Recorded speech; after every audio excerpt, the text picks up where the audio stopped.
All right, we made it. We're over halfway through our 5-part series on how to practice the blues. Today, in level number 4, we're really going to dig into some meat of harmony, some music theory, and how we manipulate these things in this tune. Today, we're talking about re-harms. Before we dig into our first re-harmonization for the day, there are 3 things I want you to keep in mind. Number 1 is that if you don't have a good grasp about where the 2-5-1s can occur in this song form, you need to review that first before you deal with these re-harms. We talked about that in level number 3 of this series. So if you want to, go back and check out that lesson. Make sure that knowledge is really, really strong. It's very important to be able to apply some of the re-harmonization that we talk about today to understand how the 2-5-1 structure of this tune works. Number 2, when you are applying these re-harmonizations, I want you to think about really clear melodic ideas. Since we will be sort of stretching the harmony and oftentimes superimposing different chords over top of the chords that are already there, we want to make sure we really sound like we are playing out of the key, that we are playing in a different key. So we want to feel like we're strongly in that new key we're going to. These type of ideas are often going to be triadic in nature, maybe pentatonic in nature. They probably will not have a lot of chromaticism, a lot of enclosures, a lot of those sort of ornamentations that we associate with bebop. Doing those things on these re-harms might create some cool lines, but it probably won't give you the sensation that I'm like in another key for a moment and then I eventually resolve. I think this sort of tension release interplay is really what we want a lot of times when we're thinking about using a re-harmonization. So look for really clear ideas that are strongly associated with this other key or chord that we're trying to imply, and then it resolves back to the key we're going to. The final thing is something that's really important for all of our playing, but I think as trombone players, we oftentimes struggle with, and that is to play in tune. Now, if you're a frequent viewer of this channel, you might notice I'm playing on a slightly different instrument today, and so intonation might be a little challenge for me in this lesson. We'll see how I do, but intonation is incredibly important for all of our playing, especially when we want to stretch the harmony. If you are trying to superimpose other sounds on top of the chord of the moment and you're playing out of tune, you're in all honesty just going to sound wrong. It's just going to sound bad because you're already placing some dissonant notes against the chord. So if we want these outside shapes and outside melodic ideas to really land, we really have to make sure that they are in tune. So make sure you're investing in practicing with a drone, using a tuner, really training your ears and your instrument so that you can play in tune at all times. Okay, with that out of the way, let's get into the nitty-gritty of these re-harmonizations. The first one we're going to talk about is one of the most common re-harmonization techniques across all of jazz. It works on the blues, but it would work on any other tune that has 2 5s, and that is the tritone sub. This is probably one you're at least familiar with in passing, or maybe really familiar with actually playing this sound as well, but we usually use it on a 2-5-1. We're not going to dig into a ton of depth about why these tritones work and all that kind of stuff. The thing you want to think about is it's going to occur on the 5 chord. So let's look at this in the last 4 bars, in the turnaround. So normally we have a G minor 7 to a C7 resolving to an F7. That's our 2-5-1. So instead of going to the 5 chord, we are going to superimpose a chord that is a tritone away from that 5 chord. So we'd want to think about what is the sharp 11 of that chord or what is the flat 5 of that chord. That's going to get us to the same note, which is a G flat or an F sharp, depending on how you want to spell it. That chord is also going to become a dominant chord, eventually resolving to 1. Now, you might notice that it gives us a nice downward motion by half steps, going from G minor 7 to G flat 7 to F7. That is this tritone sub sound. Let's just hear that really quickly in this setting without any solo over top it so we can hear what that sounds like. We'll hear the regular 2-5-1 and then the tritone sub 2-5-1.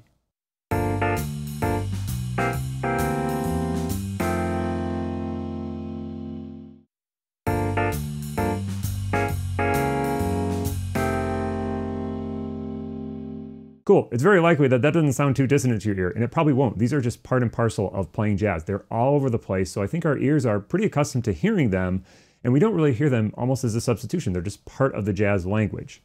Now, how we choose to apply them as soloists, we can end up feeling like we're more outside of the chord sometimes, maybe more inside of the chord. It's a little subtle re-harm sometimes. It really depends on what you do with it. That's one place we can put this in the blues. We can put this also wherever we have a 2-5-1 in the other places. So if you remember from lesson 3, we can have a 2-5-1 going to the 4 chord. So going to the B flat chord, we might have a C minor 7 to F7. So now we're going to have a C minor 7 to B7 to B flat. That is our tritone sub. We could also do the same thing going to the 2 chord. So we would have A minor 7 to A flat dominant 7 to G minor. Or conversely, if you wanted to, that D7 chord in the 8th bar, where we sometimes superimpose a 2-5, We could just think about it as D7 the whole bar and do the tritone sub on that. So A flat for the entire bar. Would also sound great, give you just some different options to choose from. Now, as I mentioned, depending on what you do with these, they can either sound pretty inside the chord and just sort of give your line some sophistication, kind of some harmonic interest, or they can sound quite outside of the chord depending on which notes you choose to use. When I'm trying to find the tritone sub sound, I really love relying on pentatonics. Pentatonics really put us in another key. So for example, if we're playing that 2-5-1 going to F at the end, I'd be thinking about a G flat major pentatonic on that G flat dominant 7th chord. Or conversely, I might actually be thinking about an E flat minor pentatonic there. I really love to switch between thinking major pentatonic or their relative minor. So G flat and G flat major, and E flat minor are relatives to each other. So the pentatonic scales are sort of interchangeable. And I just know for me, a lot of times when I'm thinking in minor pentatonics, it gets the ideas flowing a little bit better. So an easy way to make this happen is you can think you're building minor pentatonics off of the flat third of that original 5 chord. So E flat is the flat third of the C chord. So that's where my minor pentatonic is coming from. That's a lot of times the way my brain kind of thinks, but that's to access the tritone sub sound. Cool, let's hear what this actually sounds like. We're gonna listen to 2 choruses of a blues with these tritone subs in each one of those places we just talked about. First time, it's going to be just rhythm section. I'll kind of draw your attention to where those different tritone subs are happening, all the music on the screen so you can see as well. And then the second time, I'm going to blow a solo over it. I'm going to be pretty simple with the way I play this, really sticking to pentatonics for the tritone subs and trying to be relatively simple in the rest of it, just so I can make sure I land things and it's clear. So let's hear what these sound like. Again, they might not sound super out, and that's kind of the goal with these. It's all about sort of adding sophistication and depth to your harmonic choices. All right, so straight ahead on the first 4 bars until we get our tritone sub. Here it comes in the last bar. Right back to the 4 chord. Back to 1, then a tritone sub. 2, then tritone sub. Here we go, some playing.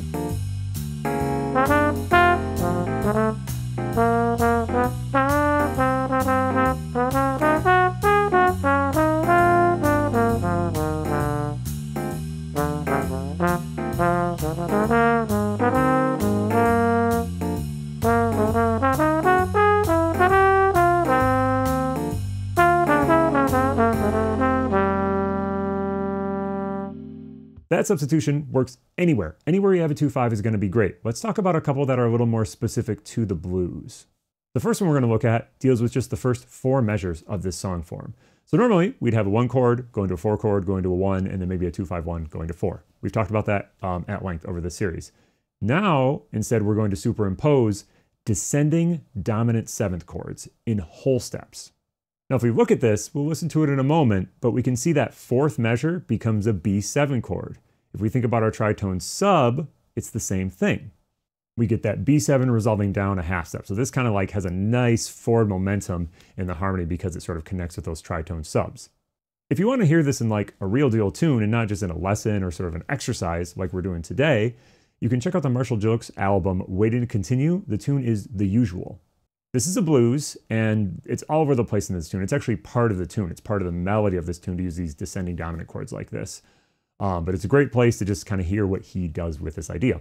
This type of substitution is a great place to use motives because the chords just move down in the same quality, so we can really use motives and maintaining the same idea through those chords, just modulating it, to build our solos. Let's hear what that would sound like. So we're just going to go through the first 4 bars. I'm going to play a really simple motive. So that is just the root, the 2nd, the 3rd, and the 5th. It's almost a triad, just with 1 extra note in there. Let's move that down through the chords with the play along to see how it connects to the harmony.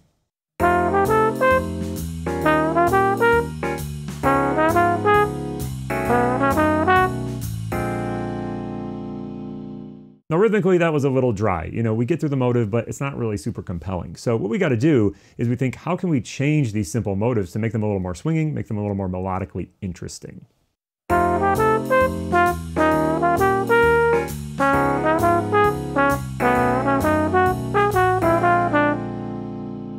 Lots of different directions we can go with this, but it's all about those simple, clear ideas. Yes, you could just straight up play changes through this type of thing, but you'd lose that sort of melodic core. And if you were really trying to telegraph to the rest of the rhythm section that, hey, I'm going to imply these different chords there, doing this is going to help them hear where you're going. They're going to follow you then, and it's all going to work really well, rather than you just being sort of out there on a limb playing these other harmonies while they're just playing a regular blues, if they're a skilled rhythm section, they're going to hear what you're doing, and then it's all going to be sort of like a moment, which is really, I think, what we're trying to create as improvisers.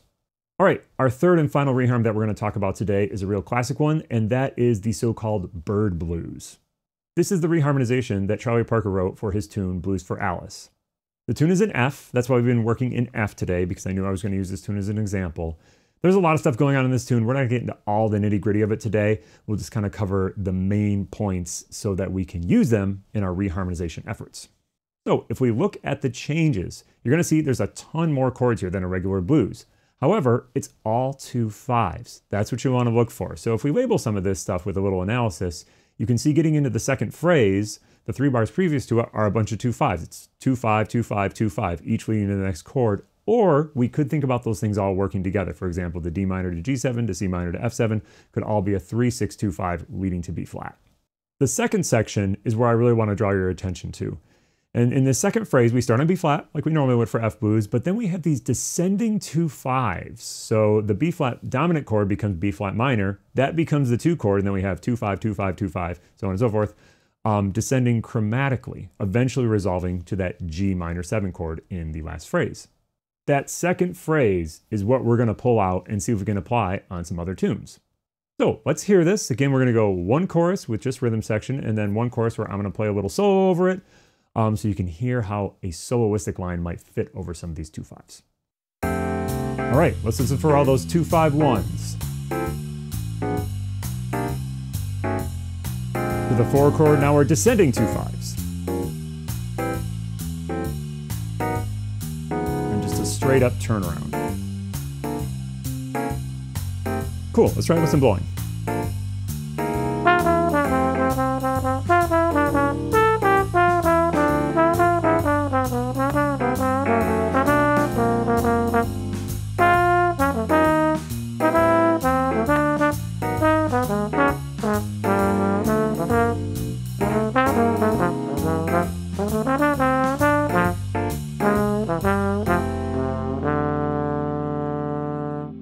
Practicing a bird blues is a great way to practice your overall change playing. However, the reharmonization part I really want to draw your attention to is the second phrase.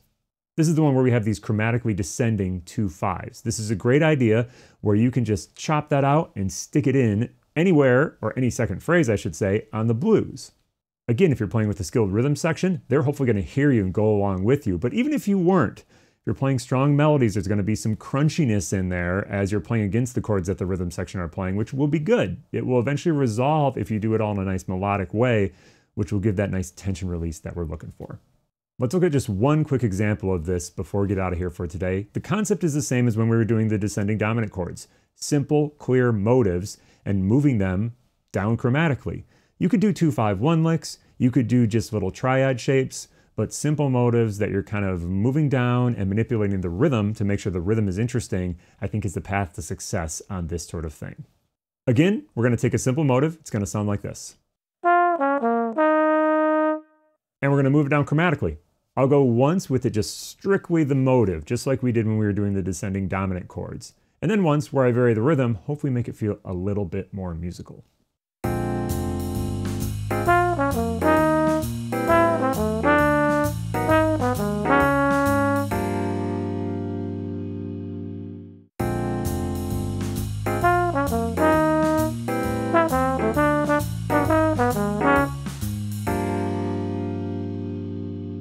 Cool. That does it for today. That is 3 good blues reharm options. There's a lot of other stuff out there that you can do. I can tell you the tritone sub thing specifically is a big topic that you can cover a lot of time to work on to really get all that stuff together.